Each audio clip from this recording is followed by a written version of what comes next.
full day course, a half day course rather, with you and your managers and teach you how to do that, so don't fret it. We act as a role model. Peer influence is the ultimate power tool in culture change. Our creed is from Gandhi: become the change that you want to see in the world. We want you to be part of new hire orientation. One new hire said, I felt like I was joining a family. One hospital, somebody said to me, after I started this, I felt like I was joining a cult. But we want you to present this workshop to new hires throughout the years they come on, because who else better to talk about the culture and the way we need to do things here in Dundee than the best of the best and the most enthusiastic and the most enthusiastic. Because if you don't do it, who will? I'll tell you, the slugs. Because they're not working anyway and they got the time. Is that the truth? I sometimes stretch the truth with manager guys, but never with you, right?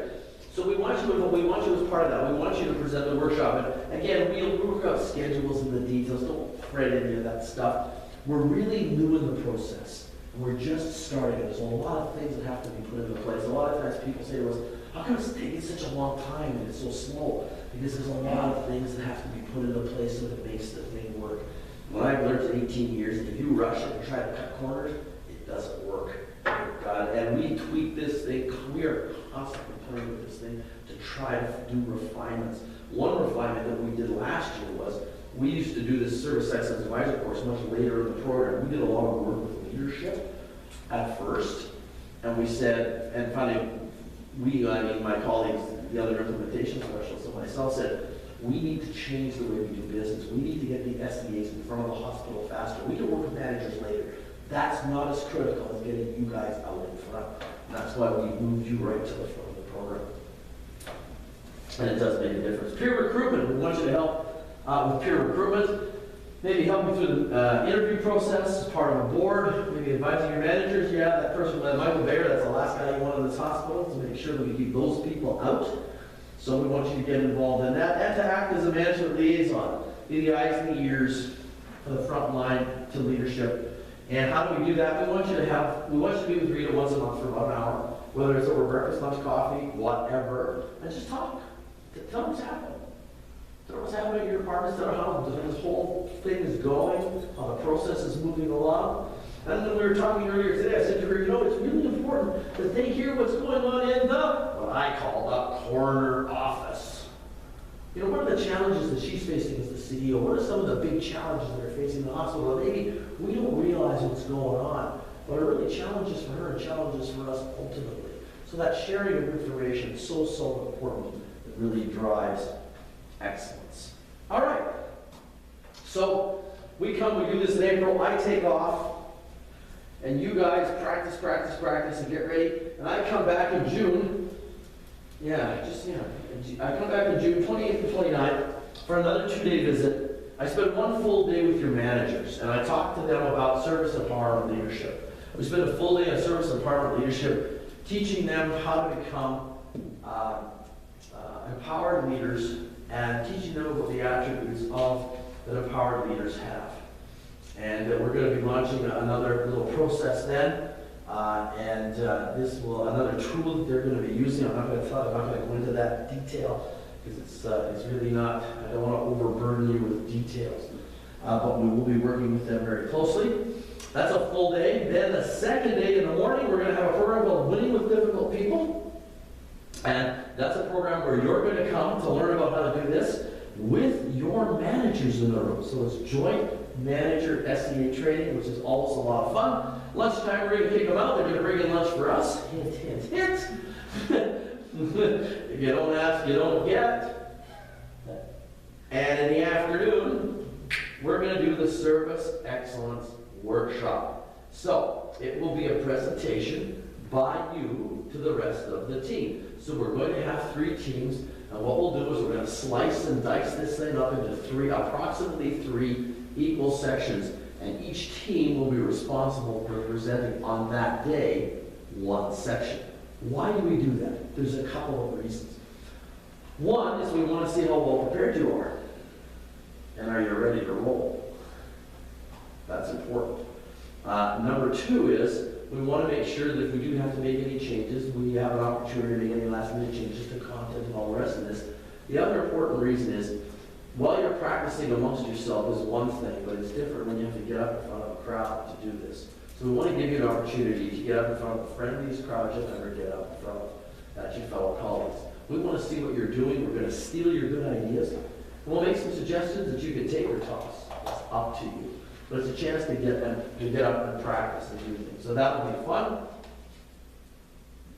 And as I say, we'll look at the workshop content and final changes. I tend to get ahead of my slides. And then in July and August, it's a rollout of the workshops taught by you guys over about a 4 to 6 week period. And everybody has to attend. And it's all about skills for service excellence. Again, the schedule, we haven't worked that out yet, but we'll be working on that in the next few weeks. And then, of course, we'll talk about how to get all that stuff done. I'm not going to bother with that today, because you won't remember it anyway.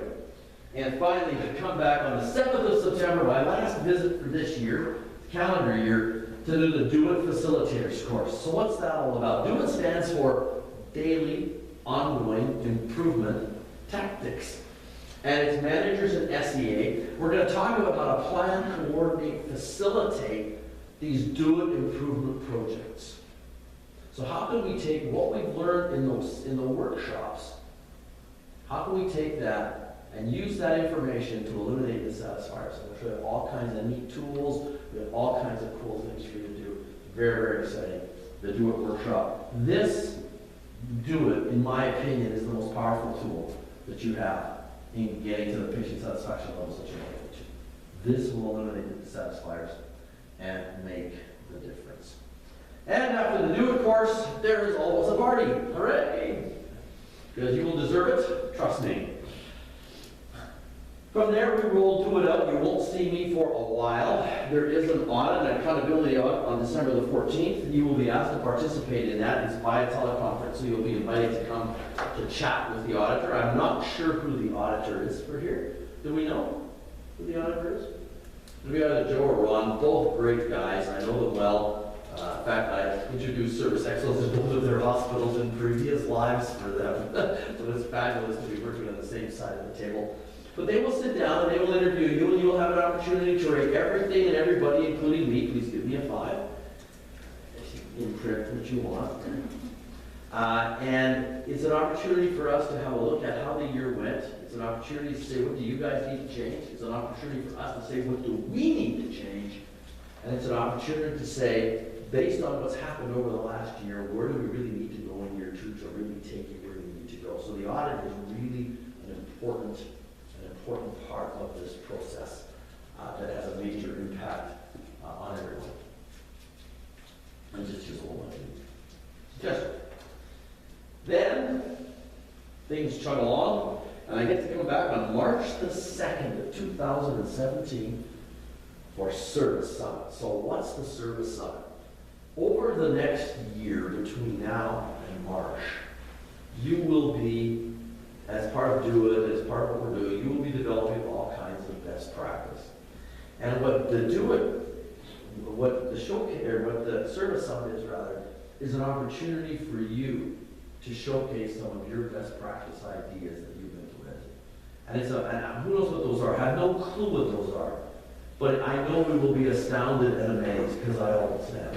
I love Service Summits. When you hear what people have done, it's just, you just marvel at the accomplishments that we have. So very, very exciting. And then we launch year 3, or year 2 rather. We launch into year 2. And the cycle looks the same in the sense of the visits, but all the content is different for next year. So it's different leadership content. We spend a lot more time. We get real serious about accountability in year 2. And I mean really serious about accountability. That's when you hear the groaning.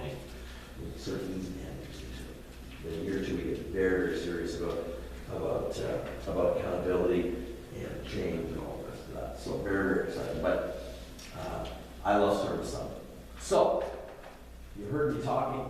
So what are 10 good reasons of becoming a Service Excellence Advisor? Here they are. Number 1, 3 days of professional development training. Build self-confidence and self-esteem with enhanced communication skills. Obtain expertise on patient satisfaction and service excellence. Become a respected insider who is listened to and valued by management. Develop skills, develop your natural leadership skills. Fast track your career development for future potential promotions. So some of you may be interested in promotion. This is a great vehicle. Some of you aren't interested. You know what? That's okay too. We still need you. But if you do have a desire to move ahead, this is really a way to help fast track that. Be an integral part of leading and improving culture change at your facility, and join a cross-departmental teaching team and make new friends.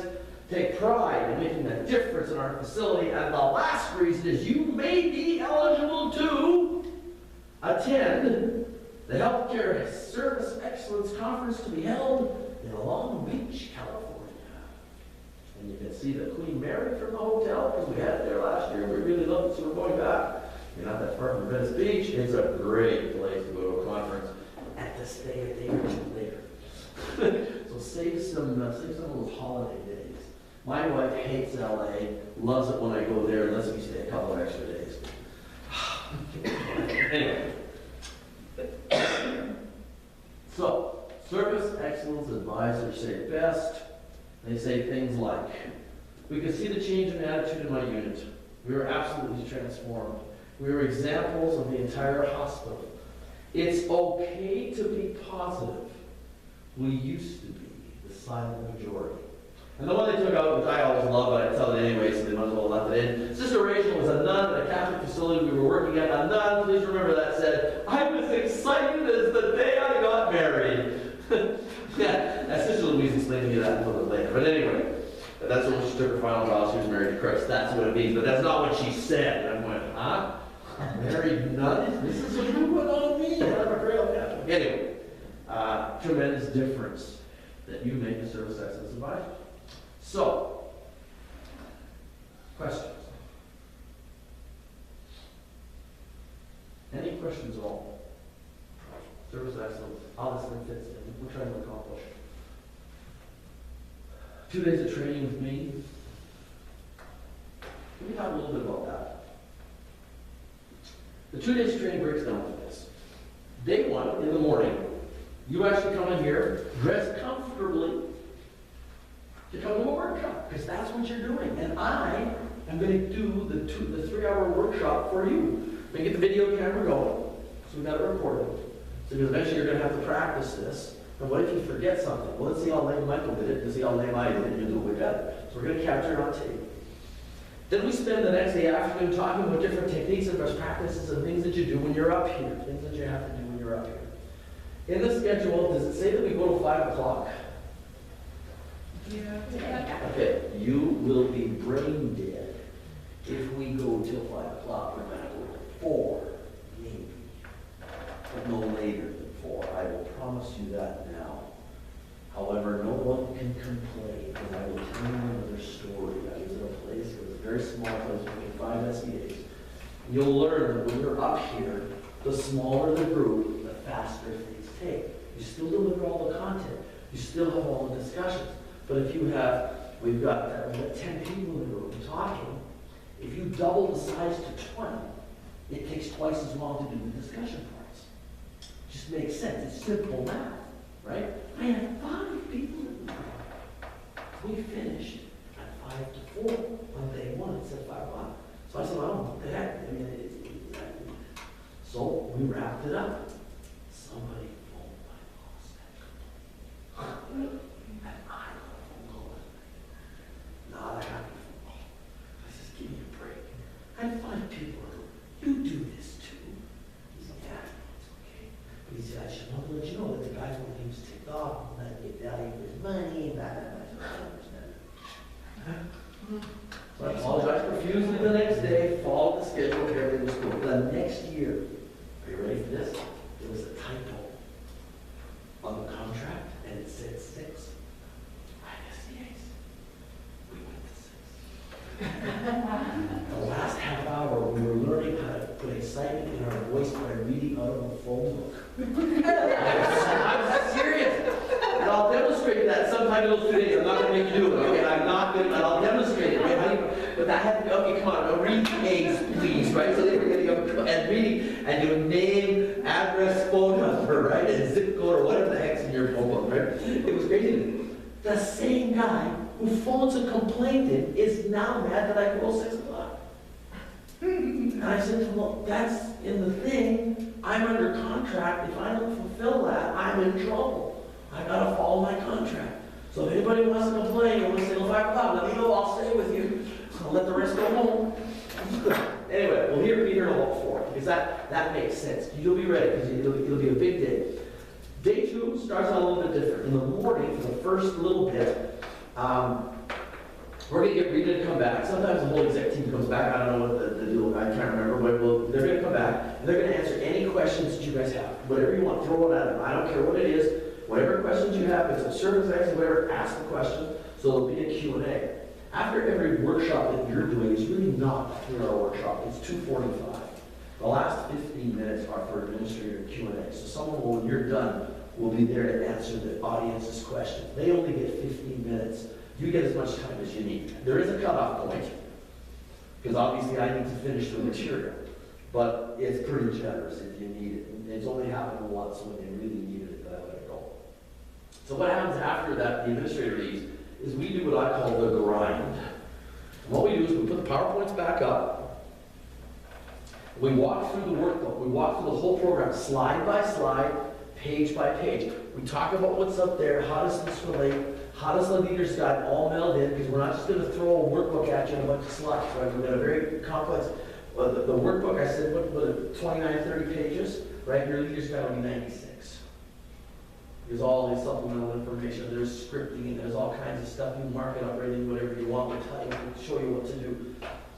So we walk through this, and I call it the grind, because it's not fun. It's page by page. It's just, you gotta do it. You're gonna take lots of breaks, and I go trained in doing it. But you have to do it, because once you finish that, because you're gonna have questions. How do I do timing? How do I do this? What do I play a story? All these questions. That's all part of that. When we finish the grind, 99% of those questions get answered. We do that. It takes us to about noonish. Okay? There is a working lunch on day 2. There may be a working lunch day 1. We'll just see how things go. I'm thinking about that, but there's a working lunch day 2. We're going to give you an assignment for something to do for SCA grad, because there is a little graduation ceremony after the workshop. We've got to go, it says in there about 5 o'clock. We're probably going to finish about 3:30-ish. The reason we want to finish early is because we're going to have to do a little bit of a reset of the room, because I'm assuming we're here. This is actually a nice room, even though if you put that projector wrong, you get a zit. We had the projector over, we were too lazy to move the tables. It was easier to move the little table. But you're going to have to do some stuff. So we want to have a 90-minute lunch hour, and then you'll have another 90 minutes or so at the end of the day to get ready. We'll do some pictures. They come in, we do SCA grad. It's scheduled for about an hour and a half. Seriously, 3 teams, all MC, 30 minutes. Sort of the formal part. And then usually they have a little something as well. So it takes a little something, you can do snacks or something. Council is really putting their heads around this now, exactly what this is going to look like. Why is it important to do this SCA grad and to get you guys to do something? And we're going to put you into teams. We're not going to have a lot of rules. You know, there's only one guy allowed on each team. Well, that could be a problem here. You can't be on a team with a relative. Where are the sisters? My sister's the not here. Okay, so, you know, hon, we're going to break you guys up. Sorry. All right, sorry. But I do this again on purpose, because I want to put you on teams where you may know the person, which is cool, and obviously in a small place, you're going to know everybody. A place where there's 1,600 employees. You work here? Really? You're a nurse? I'm a nurse too. Anyway, we want to mix the teams up, because we want you to do something with a group of people that you've never done anything fun or creative with or collaborated with. Why? Because we want to build a strong sense of team. When you get up at SC grad to do your little thing, and it will be a little thing, not a big deal, we want to see how well you work as a team. We want to make sure we have the right mix. We haven't decided how we're going to pick teams yet, because there's a lot of different ways. But we want to make sure we have the right mix. And if we have the right mix, that's perfect. But what happens if we have the wrong mix? I had 4 introverted farm boys once on a team. You want a recipe for disaster?